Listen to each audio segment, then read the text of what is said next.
Video, we are going to finish this hammer handle. First, we are going to use a die and die stock to cut my 1/2" 13 thread. We will then use emery paper to polish up all of these diameters. After that, we will use a file and break all of the sharp edges on my workpiece. I will then cut this undercut for my thread right here. I will part my hammer handle off. I will face my piece to length, turn this shoulder right here, and cut a 45-degree angle on this step right here. So we've got a lot to cover. Let's get into it. So I'm going to use this die and die stock to cut the thread. This is the exact same kind of cutting tool as a tap, except I'm cutting on the outside diameter instead of the inside diameter like a tap does. So how I like to do this is I like to just have the flat face of my tailstock, and I'm just gonna center this by hand over top, and I can feel it kind of slide on that diameter, and then I'm gonna just hold this in place here. So I have a little bit of force on my tailstock, and I'm just kind of holding it on here. Now I have the machine powered off, and I also have it in neutral. And what I'm gonna do is I'm gonna put a little bit of cutting fluid or tapping fluid onto this piece. And what I'm going to do is I'm going to use my chuck key,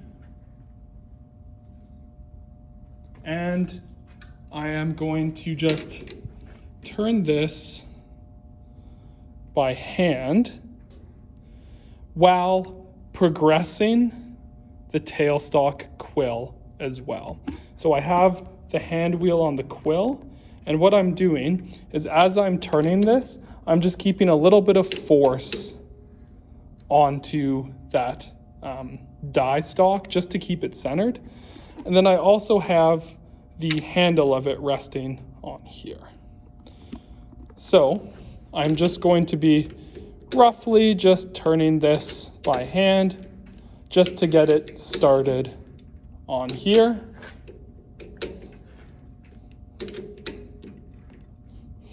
And I can see it's progressing onto my piece.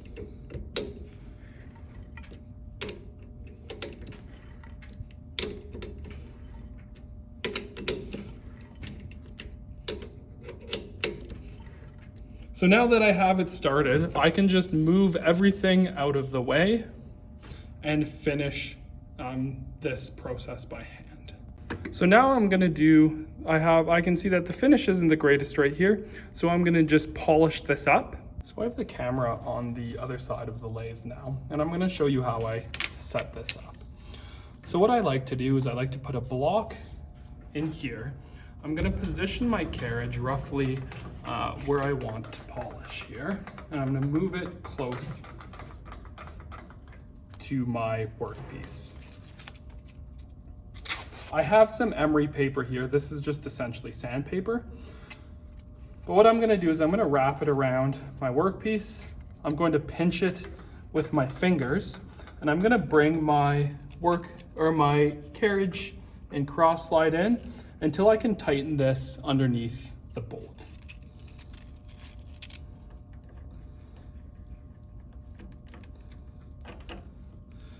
And what this does is it keeps my hands away from using emery paper to polish this workpiece. If I look at my setup from my other side, this is what it's gonna look like, okay?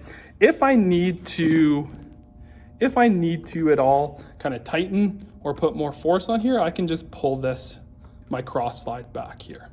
I wanna run this at about 1,000 RPM. So if I get this going here, I can put a little bit of pressure on here, and what I can do is I can just move this side to side, and since this is tapered, I'm gonna have to keep a little bit of pressure on here, and I can just move this side to side, to get a nice polish on this surface. So I can kind of go back and forth here, and this is going to get me a nice consistent surface finish on my workpiece. Okay, so what I'm going to do now is I'm going to undercut this thread, and that just allows for the hammer head to sit flush on this shoulder here. So all I'm going to do is I'm just going to feed this cutting tool in. I'm going to run this at about, I don't know, about 600 RPM. I don't want to run it crazy fast because there's a lot of surface area touching here.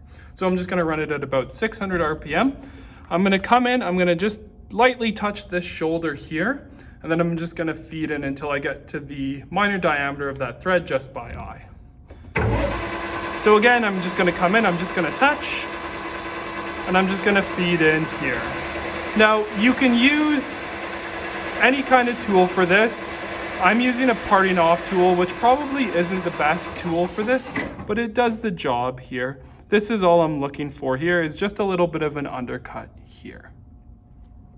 Next, we're just gonna break all of these corners here, just so I have a nice smooth surface to, so I won't cut myself on any of the edges.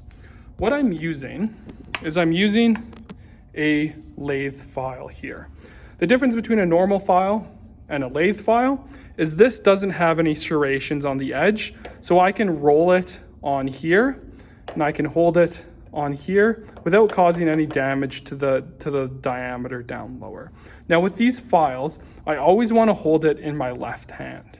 If I hold it in my right hand, I will be reaching over the machine, as you can see my arms over here, which can be hazardous because I have my sleeve and it could potentially hit my workpiece.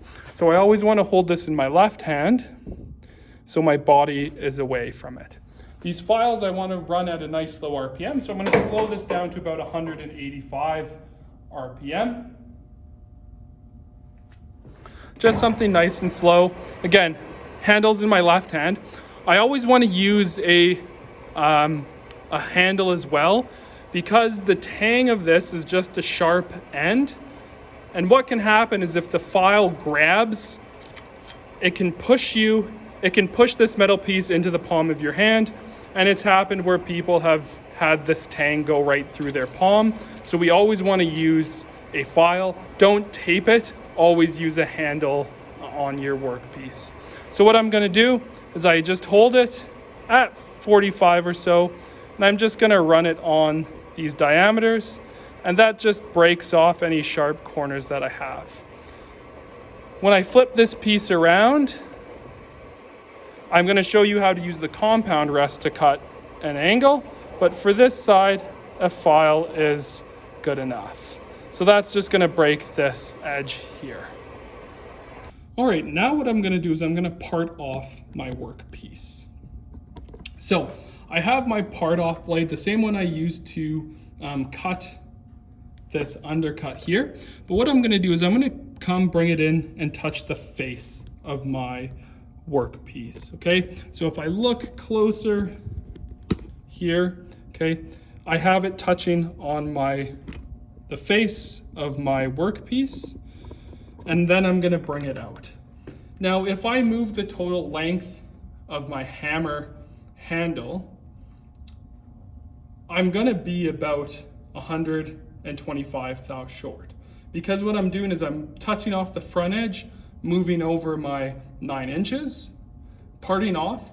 I'm not accounting for the thickness of this blade. So we always need to account for the thickness of the cutter. This is 125 thou. So you can use your digital readout. You can use your sticky back dial on the ways of the machine, or you can use your dial. And I'm just gonna move this. So I'll show you this on my hand wheel here. I have my hand wheel, and I'm just going to move it my 125 thou. So 125 thou. And then if I look at my piece here, I can visually see the edge of my cutter is right in line with the face of my workpiece here. So now I can move this over my 9 inches. Okay, so again, you can set your 0 on your hand wheel, use your digital readout. And I want to go a little bit further than my 9 inches because I want some material there to clean up on my face. So I'm going to move this over my 9 inches, and I'm just going to go about 1/8 of an inch or 125 thou more. And what I'm going to do is I'm just going to feed this cutter in and just give it a witness mark so I can see that I'm at the right distance. So I'm just going to come bring it in, and I'm just going to touch it here, and then I can give it a measure. I can now see that I'm a little bit past 9 inches, so I'm good to part off the rest of the way. Now, I want to have my tailstock supporting this until I get about halfway through my piece. Then I want to take my tailstock off and slow my RPM down, and then I can either use a hacksaw to finish this off or spin it very, very slowly and be careful when I'm parting it off. Why I don't want my tailstock supporting it is because I have force pushing it this direction. If I'm cutting this direction and I have force going this way, what's going to happen is the workpiece is going to be pushed into the cutter, and I'm going to damage either my workpiece or most likely I'm going to blow up my cutting tool here. So I only want to go about halfway, and then I want to remove my tailstock. So I'm feeding in now here, and I have those nice curly chips. I want to break it every so often. Okay, I'm about, I'd say, pretty close to about halfway, right about here. I'm going to shut this down and move this tailstock away to 100 RPM. So it's going nice and slow, and I can start to feed it in here. And what I'm looking for is I'm going to see this start to wobble with a pretty distinct kind of wobble. And then from there, I know I can just break it off by hand. So I'm starting to see that wobble form quite a bit. And there's just a little nub left in there. And what I can do now is I can shut this down, put my machine in neutral, and I'm just going to wiggle this back and forth until it pops off like that. Okay, so now I have my workpiece flipped around, and I chucked onto it with some shim stock here. This is just some brass. If you have some paper, you could use that. I just want to have enough on here, and I don't want to tighten these jaws down so much because I can crush my knurl. So what I'm going to do now is I am going to take a facing cut. I'm going to measure my overall length, and then I'm going to take it over to a height gauge, give it a measure, and then take off whatever's left. All right, so here comes the facing cut.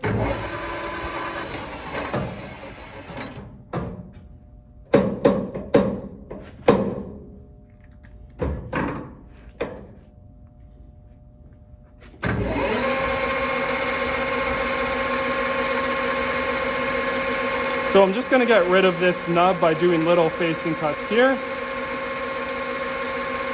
And then I'm just going to come in, I'm going to feed in, and just do a nice light cut here.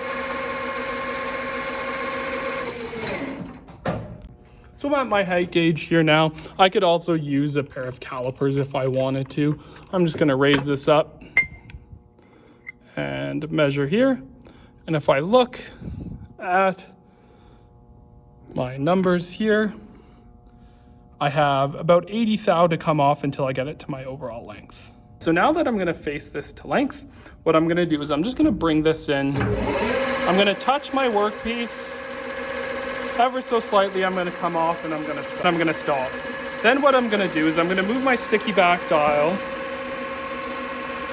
right on the back here, and I'm going to set 0 here. And I'm going to take about 15 thou cuts. You could probably take most of this in one cut, but I'm just going to do 15 thou cuts just to show you kind of what they're like. I would encourage you to experiment with different facing cuts. You can take, 1/8 of an inch. You can take large facing cuts. but I'm just gonna do nice and light ones just to show you guys. So my first cut here, I have 15 thou, and then I'm gonna show you here. Okay, just nice, light, and quick. And again, I'm just using my cross slide here. Again, I'm gonna take another, this is 25 thou cut, so you can see that it's a little bit bigger. So 25, 15, I'm at 40 thou of a cut. So I wanted to take about 80 thou. So I'm gonna do a 15 thou and then a 15 thou to finish it off, okay? And then on my last facing cut, I'm gonna move the tool away. I'm not gonna drag it back over and damage that surface. So I'm feeding a little bit slower here. I get to the middle of my cut and I'm just gonna pull it away here. So now that I have this cut to my overall length, the last part I'm gonna do is that last shoulder that's 313 long by 900 thou diameter. I'm not going to cover the, show that in this video. I would encourage you to go back and watch the video about turning diameters to a shoulder. So I'll see you when this is done. Okay, so I have this diameter cut now. The last thing I'm going to show you is how to put a 45-degree chamfer using my compound rest here. So what I'm going to do is I'm going to grab my Allen key. And I have 2 bolts here, 1, 2, and I'm just gonna loosen those off. And then I am going to set my compound rest to 45 degrees. So I have 1, 2. Some machines have a third. If I unwind this all the way, there's a third one holding it in. So if you can't move yours around, there's probably a third one in there. Zoomed in here on the scale. So I wanna set this to 45 degrees. So each one of these lines is 1 degree. So I have 10, 20, 30, 40, 5 here. So now I have my tool looking like this. I'm gonna tighten these back down on both sides. And then what I'm gonna do is I'm gonna move my tool and put it square again to my workpiece. Now I'm looking straight down on the tool, okay? So what I'm gonna do is I'm gonna bring this cutter close, and all I'm gonna do is I'm gonna wind this. I might need to loosen it off here. There's a little finger screw here. You might have to use a Allen key.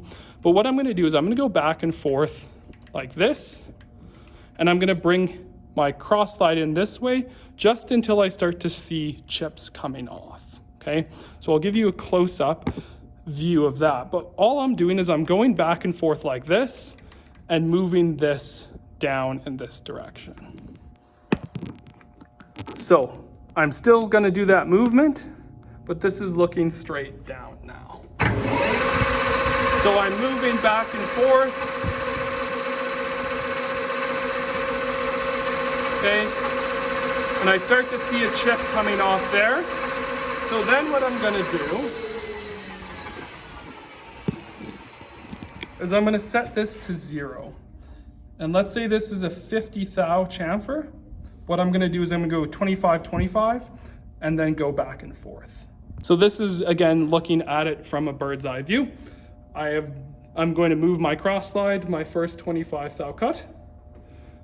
And all I'm gonna do is I'm gonna feed back nice and slow with this compound rest. I'm gonna do my second 25 thou cut and feed up just like that. Okay, so if I look closely, I have a nice 45-degree chamfer on the back end of my workpiece. Thanks for watching.